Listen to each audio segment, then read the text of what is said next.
Hello YouTube, Crystal here from Galaxy Finds. This will be a little different of a video than I've done in a while, but I wanted to go over a listing challenge that I just took part of.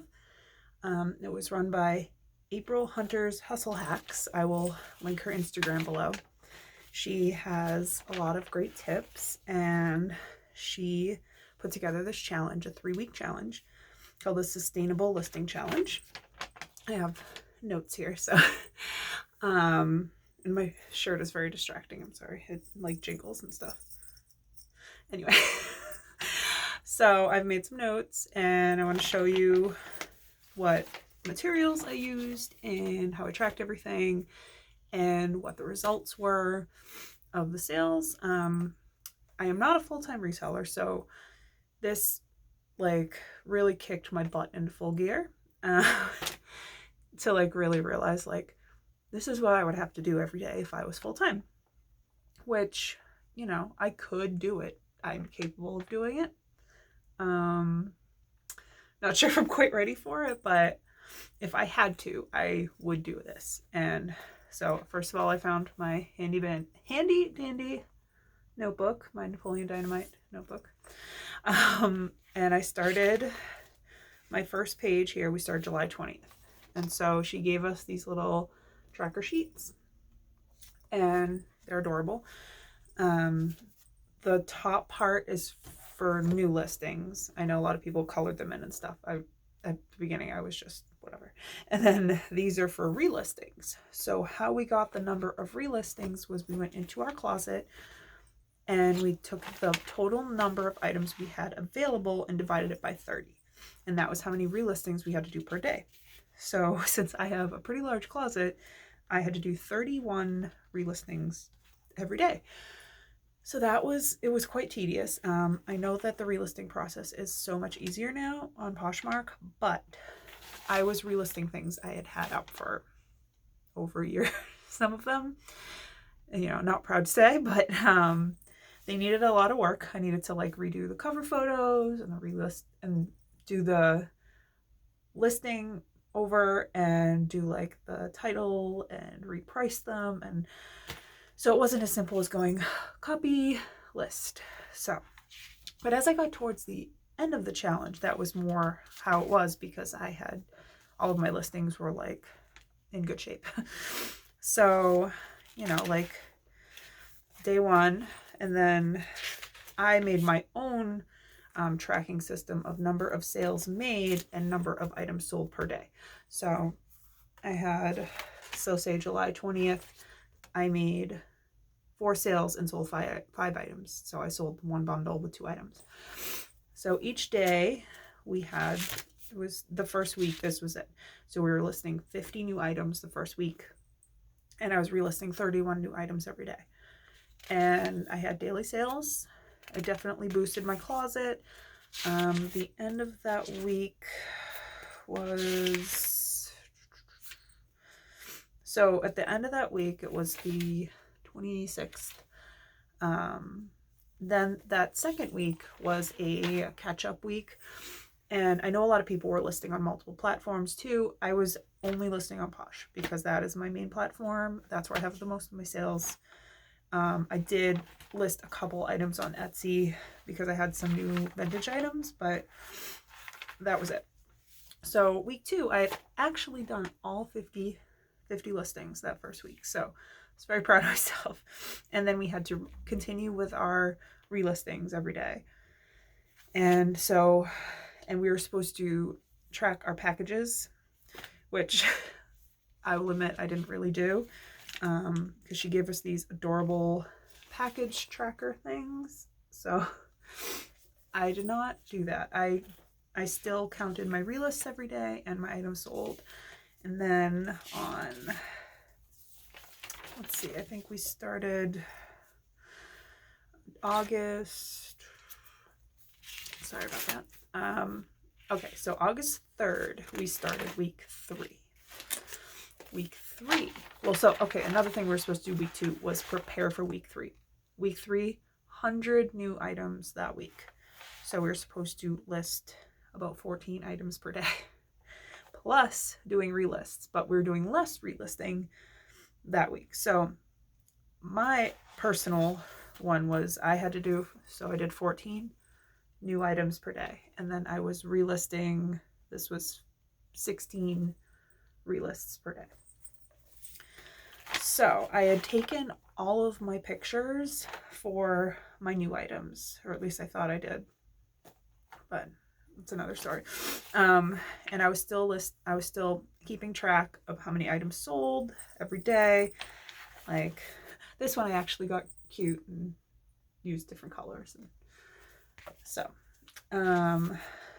so by the end of that week, we were supposed to have 100 new listings.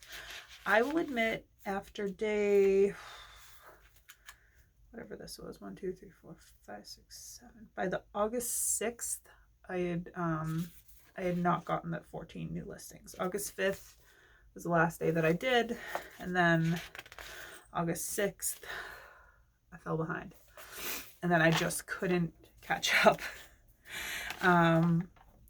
So by the end of the challenge, I was supposed to have 100 new listings that week, 50 new listings that week, so 150 new listings.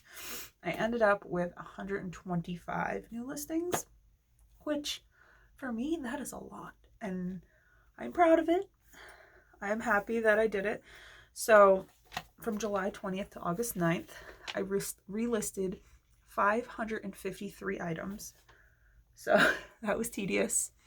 But it definitely worked, because out of those 553 relisted items that have been sitting, some of them for over a year, I sold 15 of them like right away. So this is the amount of sales I got within that 3-week period.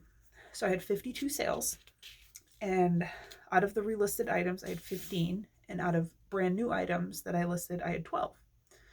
So, I mean, it definitely worked, and I definitely got a lot of sales. And so what it has showed me is that I really need to have some sort of system of daily listings and relistings. So yeah, after this challenge has ended, I have continued to track my new listings and relistings and my numbers of sales. I have not been able to do quite as many as that, but I've scaled it down to something that I'm comfortable with right now. So I'm having about 10 new relistings a day and 10 relistings a day and 5 new listings per day. And I'll do more if I can, but at this point, this is what's working for me. In a couple weeks, I'm going back to work full time. Right now, I'm only working 20 hours a week at my nannying job. And when I go back to 40 hours a week, it's going to be tough to keep up. So I'm hoping that I can this is what my new days look like. So I still like yesterday I sold 3 items. I relisted 10 items. I had 5 new listings. So I'm in my office now. I'm going to take some pictures. I'm going to list some new items. I'm going to keep it going. And so she also gave us this calendar. And basically the point of this calendar is to make a monthly goal for yourself. So my monthly goal is to make $1,800 before fees and everything taken out. So then we break it down per week and per day.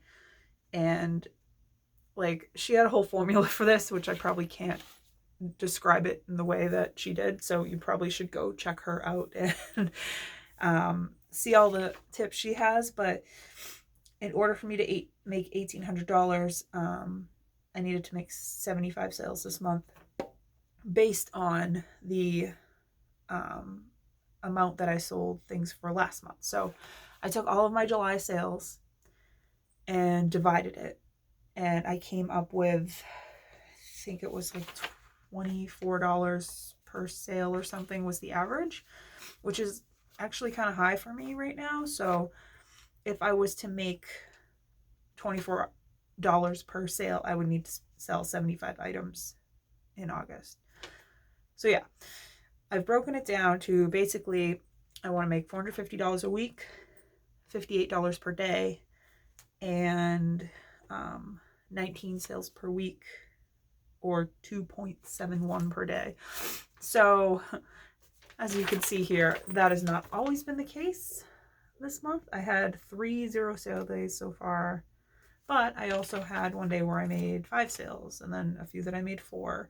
I had my highest amount I made one day, it was $118. So I mean, it all averages out, obviously, but I'm trying to make better goals for myself so that I'm a more successful reseller. And if you watch this, thank you so much. I would definitely suggest following April, and if she does another challenge, definitely jump on that. Like, this boosted me in many ways, and I'm very happy that I did it. And yeah, I hope all of you are making great sales. I can't believe that it's already mid-August and fall is coming. It's crazy, but I do love fall. Hopefully fall won't be so sad this year, but we'll see. This year has been quite a ride. So yeah, thank you for watching. Give us a thumbs up if you liked it. Follow me for reseller content, and hope you all have a great day. Bye.